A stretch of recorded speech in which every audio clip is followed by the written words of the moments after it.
की शादी विक्रांत के साथ हो गई। दिखने में विक्रांत काफी हैंडसम था।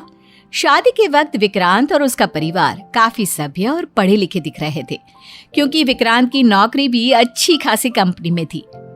लेकिन पीहू जैसे ही शादी होकर अपने ससुराल आई, उसने देखा कि उसके ससुराल वालों का रहने का तरीका कुछ जंगलियों जैसा है। विक्रांत, तुमने गीला टॉवेल बेड पर डाल दिया है। देखो ना, सारे गद्दे गीले हो गए। कम से कम इसे बालकनी में सुखा देना चाहिए था। तुमसे शादी क्यों की है? ये काम तुम करोगी, ठीक है? कुछ देर के बाद, अरे विक्रांत, ये क्या? अलमारी के सारे कपड़े जमीन पर बिखरे पड़े हैं। ये क्या किया तुमने? मेरा एक रुमाल नहीं मिल रहा था, उसी को ढूंढ रहा था। लेकिन एक रुमाल ढूंढने के लिए आपने मेरे और खुद के सारे कपड़े बेडरूम की जमीन पर फैलाकर डाल दिए। ये क्या जंगलीपना है? तो क्या करता? रुमाल मिल नहीं रहा था ना। अरे तुम मुझसे पूछ लेते या फिर थोड़ा केयरफुली निकालने की कोशिश करते। मुझे ऑफिस के लिए देर हो रही है, जा रहा हूँ, ज्यादा लेक्चर मत दो। विक्रांत के ऑफिस जाने के बाद पीहू देखती है कि शूर्य के सारे जूते बिखरे पड़े थे। ये क्या? ये किसने ऐसा फैला दिया? और सारे जूते इस तरह जमीन पर उल्टे क्यों पड़े हैं? किसने किया ये सब? यह तो हमारे विक्रांत का काम है, परेशान मत हो। वो ऑफिस जाने से पहले रोजाना ऐसा ही करता है। लेकिन क्यों मम्मी जी? अरे बस ऐसे ही आदत है उसके। लेकिन मम्मी जी, वो अपने जूते आराम से शू रैक से निकाल सकते थे। बाकी के सारे जूते नीचे डालने की क्या जरूरत थी? मैंने कहा ना, उसका यही तरीका है। वो अपनी अलमारी से एक शर्ट निकालने के लिए सारे कपड़े बाहर फेंक देता है, एक जूता निकालने के लिए पूरी शू रैक खाली कर देता है। तो फिर रोजाना इस घर को फिर से ठीक कौन करता है? अब तक तो मैं करती आई थी, अब आगे से ये काम तुम्हारा। लेकिन मम्मी जी, आपने कभी अपनी बेटी को समझाने की कोशिश नहीं की? अरे कोशिश करते करते बुढ़ापा आ गया मेरा। और वैसे भी ये सारी हरकतें इसको तुम्हारे पापा जी ने सिखाई है। देखो, तुम सुधार सकती हो तो सुधार लो, वरना मेरी तरह तुम भी लगी रहो। अपने पति की हरकतें देख देख कर पीहू अच्छी खासी परेशान हो जाती है। एक दिन शाम के वक्त विक्रांत ऑफिस से आने के बाद उससे कहता है, चलो पीहू, आज डिनर बाहर लेने चलते हैं। ठीक है, चलते हैं, लेकिन ध्यान रखना, तुम्हारे कपड़े मैंने बेड पर निकाल कर रख दिए हैं और जूते शू रैक से बाहर संभाल कर रखना, कुछ भी बिखेरना मत। इतना कहकर पीहू तैयार होने के लिए बाथरूम में जाती है और जैसे ही बाहर आती है, वो देखती है कि पूरे बेडरूम में चारों तरफ अलमारी के सारे कपड़े बिखरे पड़े थे और जूते शू रैक से बाहर पड़े थे। विक्रांत, ये क्या किया तुमने? डिनर पर जाने से पहले पूरा घर बिखेर कर रख दिया। मैंने तुम्हारे कपड़े और जूते तो पहले ही निकाल कर रखे थे ना। देखो, तुम मुझे समझाने की कोशिश मत करो, और वैसे भी क्या फर्क पड़ता है, तुम आकर फिर से ठीक कर देना। अरे बहू, परेशान क्यों हो रही हो? इकलौता बेटा है मेरा, उसकी जैसे मर्जी वैसे करे। इतना कमाता है, ऑफिस जाता है, बेचारा अपने घर में तो जैसी मर्जी रहे ना। अपने घर में सामान फैलाने से पहले तुम्हारी परमिशन लेनी होगी क्या? देख लिया, मैंने कहा था ना, इसके पिताजी ने बिगाड़ कर रखा है। मेरी तो जिंदगी खत्म हो गई बेटा, लेकिन ना बेटा सुधरा ना बाप। लेकिन विक्रांत, तुम्हारा जंगलीपना तो मैं ठीक करके ही रहूंगी। पीहू और विक्रांत रेस्टोरेंट में खाना खाने के लिए पहुंच जाते हैं। वहां जाने के बाद विक्रांत काफी अच्छा फूड पीहू के लिए ऑर्डर करता है। थैंक यू विक्रांत, ये रेस्टोरेंट तो वाकई में बहुत अच्छा है। हाँ, वैसे तो मैं यहाँ पहली बार आया हूँ, लेकिन काफी सुना था इसके बारे में। अच्छा, यहाँ पहली बार आए हो तो वैसे तुम्हारा फेवरेट रेस्टोरेंट कौन सा है जहाँ तुम बार बार जाते हो? वो क्या है ना, मैं किसी भी रेस्टोरेंट में एक बार चला जाता हूँ तो दूसरी बार वो लोग मुझे आने ही नहीं देते। लेकिन ऐसा क्यों? क्या तुम उनके बर्तन चुरा कर ले आते हो? अरे नहीं नहीं नहीं, ऐसे कोई बात नहीं है, कुछ और वजह है। अरे हाँ, लेकिन मुझे भी तो बताओ, क्योंकि तुम्हारे हिसाब से तो हम इस रेस्टोरेंट में पहली और आखिरी बार आए हैं। लेकिन विक्रांत कुछ नहीं बताता। थोड़ी देर के बाद जब वेटर खाना सर्व करके चला जाता है तो विक्रांत दोनों हाथों से जंगलियों की तरह फैला फैला कर खाना खाता है। वो अपने हाथ टेबल क्लॉथ से साफ कर लेता है और रेस्टोरेंट में बुरी तरह से गंदगी मचा देता है। अरे भाई साहब, आप इंसान है या जंगल से आए हुए कोई जंगली जानवर? किस तरह खाना खा रहे हैं? विक्रांत, ये क्या कर रहे हो तुम? क्यों सबके सामने मेरी इंसल्ट करवा रहे हो? अरे इसमें इंसल्ट की क्या बात है? पूरे पैसे दिए है, सब कुछ वसूलना बनता है ना। लेकिन विक्रांत, पब्लिक प्लेस पर इस तरह जंगली तरीके से बिहेव करना बहुत बुरी बात है। मैडम, अपने जंगली पति को घर में बांध कर रखो। आज के बाद अगर हमारे रेस्टोरेंट के आसपास भी नजर आया ना तो अच्छा नहीं होगा। अब मुझे समझ में आया कि आप किसी एक रेस्टोरेंट में एक बार जाने के बाद दोबारा क्यों नहीं जा सकते। कुछ दिनों के बाद, बेटा, तुम्हारी ननद वैशाली कुछ दिनों के लिए ससुराल से यहाँ आ रही है। ये तो बहुत अच्छी बात है मम्मी जी। अगले दिन वैशाली पीहू के घर पहुंचती है। अरे वैशाली दीदी, आपके बालों को क्या हुआ? इतने उलझे हुए और बिखरे हुए क्यों लग रहे हैं? लाइए, मैं इनमें ऑयल लगा देती हूँ, बाद में आप शैम्पू कर लेना। नहीं, मुझे ये सब करना अच्छा नहीं लगता। मैं तो अपना सर महीने में एक बार ही धो लेती हूँ, बस इतना ही बात है। अरे लेकिन क्यों? आपके बाल इतने कड़क और जंगली जैसे हो रखे हैं, कम से कम आपको इनका ध्यान तो रखना चाहिए। अब कौन इतनी मेहनत करे? अगले दिन सुबह के वक्त पीहू वैशाली के कमरे में पहुंची। उसने देखा कि कमरे में चारों तरफ खाना बिखरा पड़ा हुआ था और साथ में कपड़े भी। वैशाली दीदी, ये आपने कमरे का क्या हाल बना कर रखा है? और कितनी बदबू आ रही है, चारों तरफ खाना बिखरा पड़ा है। वो क्या है ना, बस मैं यहीं पर खाना खाती हूँ और बचा हुआ यहीं छोड़ देती हूँ। देखो, मैंने तुम्हें पहले भी कहा था, इनके पिताजी ने इन दोनों बच्चों को बुरी तरह बिगाड़ कर रखा है। इसे बिगाड़ना नहीं, लाड़ करना कहते हैं। बेटे इतने दिनों के बाद मायके आई है, क्या हो गया अगर थोड़ा सा सामान बिखरा दिया? लेकिन पापा जी, आप अपनी बेटी की हालत तो देखो। सर के बाल सीधे खड़े हो गए हैं, कपड़े गंदे हैं और कमरे में चारों तरफ गंदगी। ऐसा लगता है जंगल से आई है आपकी बेटी। थोड़ा तो समझाने की कोशिश करिए। पीहू के कहने के बाद भी विक्रांत और वैशाली किसी की एक नहीं सुनते। और फिर एक दिन पीहू अपनी सास से पूछती है, विक्रांत के ऑफिस की फाइल और वैशाली का मेकअप, बस यही दो चीजें हैं जो दोनों बहुत संभाल कर रखते हैं।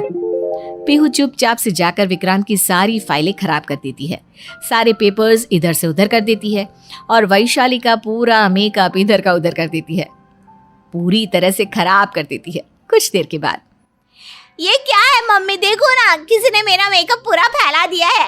लिपस्टिक, नेल पेंट, काजल, सब कुछ बुरी तरह बिखरा पड़ा है। और मम्मी ये देखो, मेरी ऑफिस की सारी फाइलें इधर उधर पड़ी हुई है। यह सब मुझे बिल्कुल पसंद नहीं। किसने किया ये? मैंने किया है। भाभी, आपने ऐसा क्यों किया? अरे तुम्हें समझ में नहीं आता क्या? ये मेरे ऑफिस की जरूरी फाइलें हैं। बहू, तुम्हें वैशाली और विक्रांत को इस तरह परेशान नहीं करना चाहिए। विक्रांत और वैशाली दी, जब तुम दोनों जंगली की तरह रहते हो, पूरा घर बिखेर कर रखते हो, हमें कितनी प्रॉब्लम होती है, आज समझ में आया? आ गया।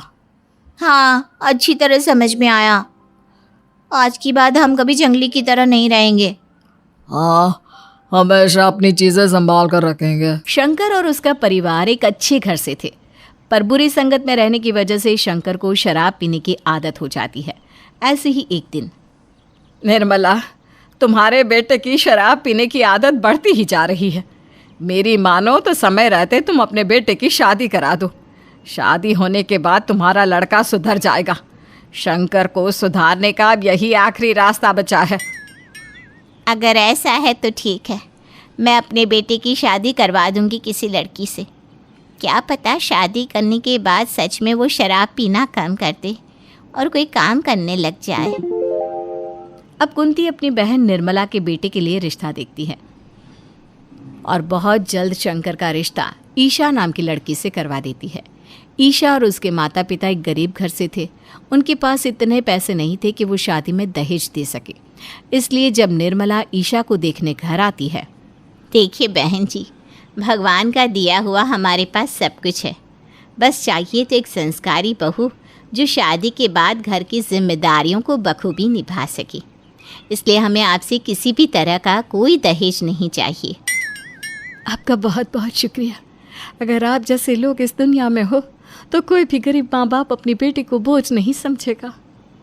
क्योंकि ईशा के माता पिता गरीब थे और निर्मला ने किसी भी तरह की कोई डिमांड नहीं रखी थी, इसलिए ईशा के माता पिता जल्द से जल्द ईशा की शादी शंकर से करवा देते हैं। और शादी की पहली ही रात। तुम तो वही हो ना जिससे मेरी शादी हुई है। सही कहती थी माँ, तुम बहुत सुंदर हो, पर मेरी शराब के आगे कुछ नहीं हो।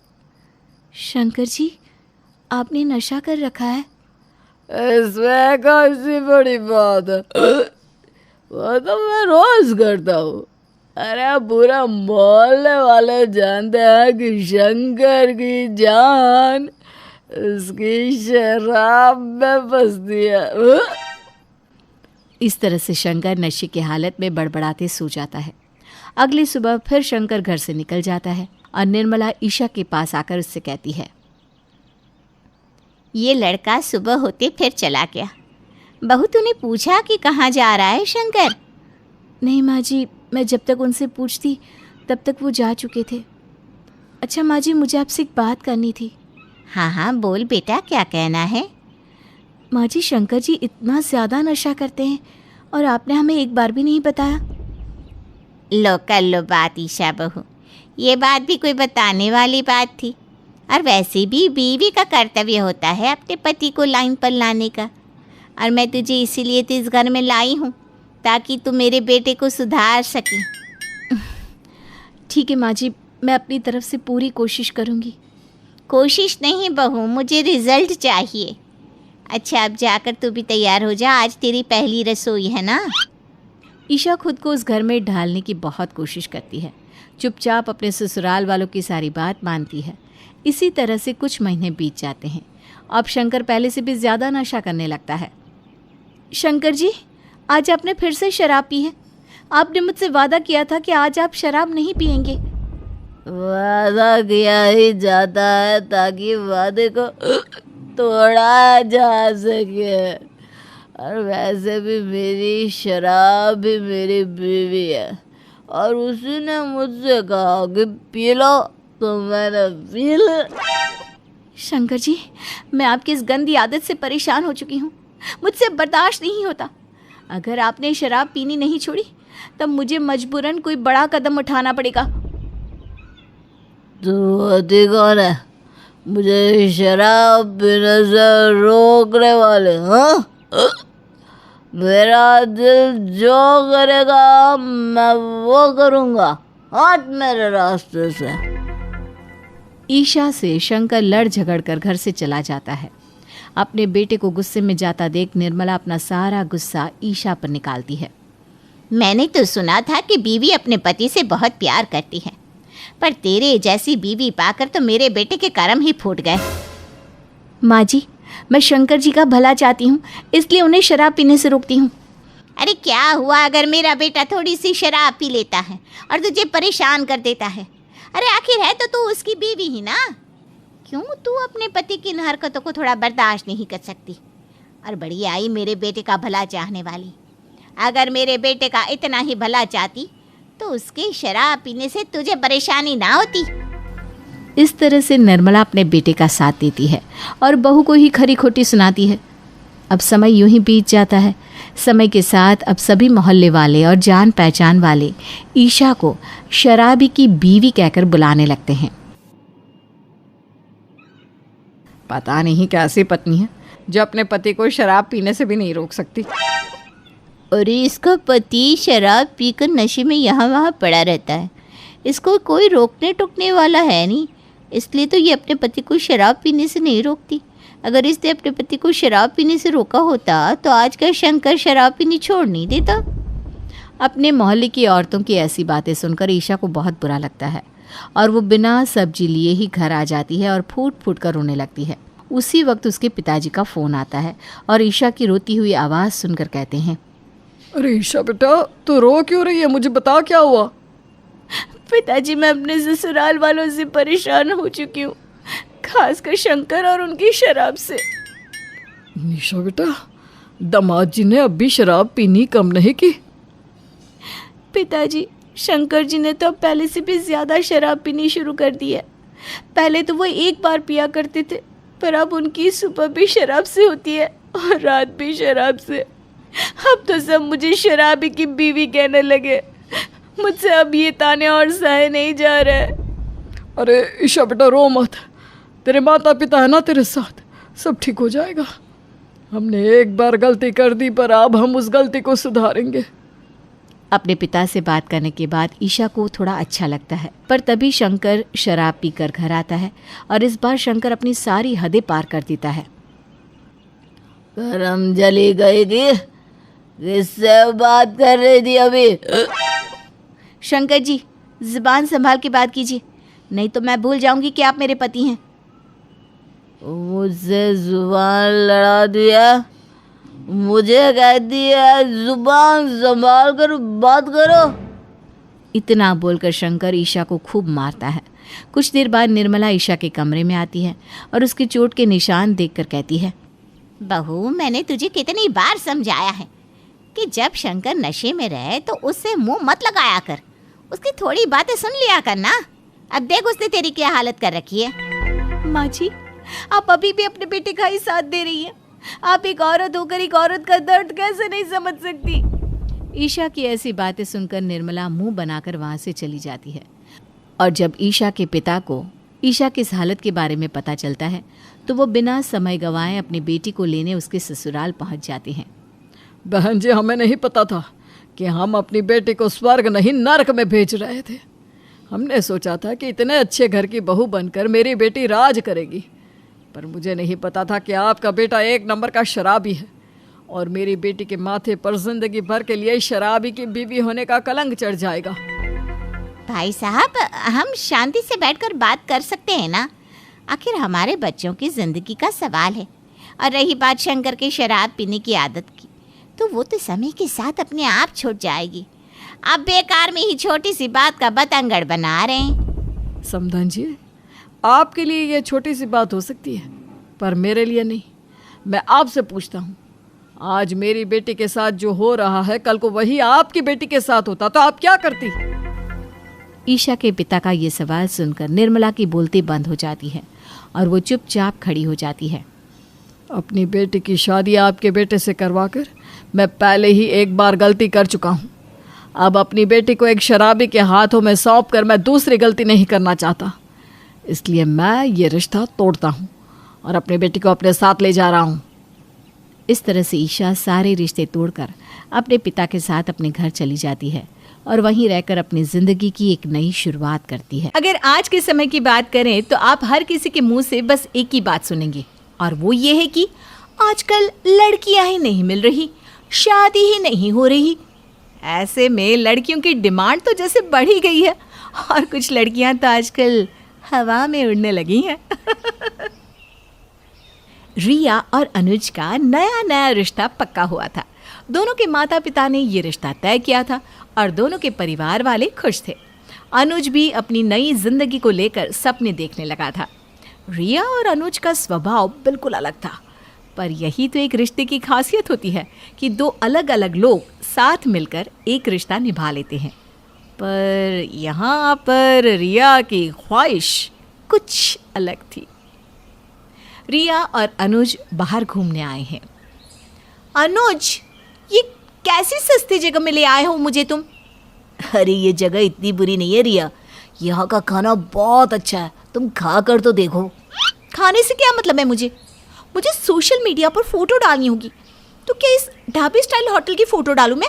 मेरी सहेलियां हंसेंगी मुझ पर। ठीक है, अगली बार मैं तुम्हें इससे अच्छी जगह पर ले चलूँगा, पक्का। देखो अनुज, मुझे नई नई जगहों पर जाना, अच्छी अच्छी होटलों में खाना खाना और फोटो खिंचवाना, ये सब बहुत अच्छा लगता है। और मुझे लगता है कि आप जिसके साथ हैं उनके साथ वक्त बिताना सबसे इम्पोर्टेंट है, ना कि जगह और खाना। ऐसी बातें ना बड़े बूढ़े लोग करते हैं, अनुज प्लीज थोड़े मॉडर्न हो जाओ। अरे ठीक है बाबा, जैसे तुम कहो। चलो अब खाना खा लेते हैं। रिया के शौक और सपने अनुज से काफी अलग थे, पर अनुज रिया को खुश करने की उतनी ही कोशिश कर रहा था। पर रिया अनुज के लिए अपने आप को थोड़ा सा भी बदलने को तैयार नहीं थी। रिया, 2 दिन के बाद मेरे चाचा के घर एक छोटी सी पूजा है। माँ कह रही थी कि मैं तुम्हें भी इनवाइट करूँ वहाँ पूजा में, इसी बहाने तुम सबसे मिल भी लोगी। वो तुम्हारी चाचा जिनका छोटा सा घर है? नहीं नहीं नहीं नहीं, मैं नहीं आ रही उनकी किसी पूजा वूजा में। प्लीज अनुज, मुझे ये सब ना ज्यादा पसंद नहीं है। अरे रिया, वहाँ परिवार के सभी लोग आने वाले हैं और सब चाहते हैं कि तुम भी सबसे मिलो। और शादी के बाद तो हमें सबसे मिलना जुलना करना ही होगा ना। कोई पार्टी वार्टी होती तो मैं आ भी जाती, पर ये पूजा पूजा मुझसे नहीं होती। तुम कोई बहाना बना देना कि मेरी तबीयत ठीक नहीं है। अरे पर रिया, अरे छोड़ो ना ये सब। ये बताओ, शादी के बाद हनीमून के लिए कहाँ चलेंगे? मैं तो चाहती हूँ कि हम विदेश चलते हैं, बड़ा मजा आएगा। विदेश? अरे वो तो बहुत महंगा पड़ेगा हमें। हम यहीं कहीं घूमने चलेंगे, पर मैं तुम्हें किसी अच्छी जगह ले जाऊंगा पक्का। अनुज, तुम तो मेरी कोई इच्छा पूरी नहीं कर सकते। सच में, विदेश ना सही पर प्लीज यहाँ अगर कहीं घूमने जाए तो अच्छी सी जगह होनी चाहिए, अच्छा सा होटल रूम। इस मामले में मैं तुम्हारी एक नहीं सुनूंगी। अरे हाँ बाबा, मैं सब इंतजाम कर दूंगा। रिया के नखरे तो दिन प्रतिदिन बढ़ते ही जा रहे थे। अनुज को भी धीरे धीरे अब रिया की बातों पर गुस्सा आने लगा था। 1 लाख का लहंगा रिया, ये तो बहुत ज़्यादा है। इतने पैसे मैं नहीं दे सकता, शादी के और भी तो खर्चे हैं। हर बार की तरह वही कंजूसी। तुमने आज तक किया ही क्या है मेरे लिए? अरे रिया, हमारी शादी का खर्चा, हमारे घूमने फिरने का खर्चा, तुम्हारी शॉपिंग का खर्चा, ये सब आज तक मैं ही तो उठाते आया हूँ। हाँ, तो तुम मेरे होने वाले पति हो तो तुम तो करोगे ही ना, और कौन करेगा? खर्चे सोच समझ के करना सही है, ये फिजूल खर्चे सही नहीं है। मेरी ही गलती थी जो मैंने तुम्हें शादी के लिए हाँ कह दी। तुम हर बार ये बात क्यों बोलती रहती हो रिया? क्योंकि हर बार तुम मुझे उदास कर देते हो। ऐसा नहीं है रिया, मैं बस फिजूल खर्चे करने से मना कर रहा हूँ। तुम्हें लहंगा चाहिए ना, तुम लो अच्छा वाला ले लो, पर इतना महंगा नहीं। प्लीज़ मेरी बात समझो। रिया आए दिन बस ऐसे ही ताने अब अनुज को सुनाया करती थी। अनुज गुस्सा होता, पर अपने रिश्ते को बचाने के लिए रिया को फिर से मना लेता। अच्छा सुनो, आज ना माँ की तबीयत ठीक नहीं है, तुम एक बार माँ से बात कर लो ना। फ़ोन पे ही उनका हाल चाल पूछ लो, उन्हें भी अच्छा लगेगा। मेरे हाल चाल पूछने से उनकी तबीयत ठीक हो जाएगी क्या? अरे नहीं होगी, पर उन्हें अच्छा तो लगेगा ना। मैं तुमसे बात करने के लिए फ़ोन करती हूँ, तुम्हारी माँ से नहीं। ये हमारा टाइम है बात करने का, और वैसे भी इस उम्र में तबीयत तो ऐसी लगी रहती है। रिया प्लीज़, मैं माँ के बारे में ये सब नहीं सुन सकता। तुम एक बार बात कर लो ना, क्या जाएगा तुम्हारा। मैं ना तुम्हें सबसे अलग समझती थी, पर तुम भी बाकी लड़कों की तरह माँ की राजा बेटा ही निकले। जब देखो माँ माँ माँ माँ करते रहते हो। मुझे तुमसे बात ही नहीं करनी, रख रही हूँ फ़ोन में। रिया के ऐसे नखरे देखकर अब अनुज को भी अच्छा नहीं लग रहा था, पर उसने अभी तक रिया से कुछ ज़्यादा नहीं कहा था। अनुज, मैं सोच रही थी कि रिया का जन्मदिन आ रहा है तो हम उसे सरप्राइज़ देते हैं। हमारे घर में उसका जन्मदिन मनाएंगे। रिया को तो 5 स्टार में पार्टी करनी थी, पर माँ को मना करूँगा तो उनका दिल टूट जाएगा। अरे क्या सोच रहा है बेटा, हम उससे यहाँ केक कटवाएंगे। मैं अपने हाथों से खाना बनाऊंगी उसके लिए। ठीक है माँ, जैसा तुम्हें अच्छा लगे। शीला अपनी होने वाली बहू का जन्मदिन अपने घर में मनाना चाहती थी, और जब ये बात अनुज ने रिया से की तो रिया गुस्से से आग बबूला हो गई। फिर से तुम्हारी माँ हमारे बीच में आ रही है। बीच में आ रही है? अरे वो तुम्हारी खुशी के लिए इतना सब कर रही है और तुम उन्हें ऐसा बोल रही हो। खुशी के लिए मुझे घर में तुम्हारे और तुम्हारी माँ के साथ जन्मदिन नहीं बिताना। मैंने कहा था ना तुमसे, मुझे 5 स्टार में पार्टी करनी है अपने दोस्तों के साथ।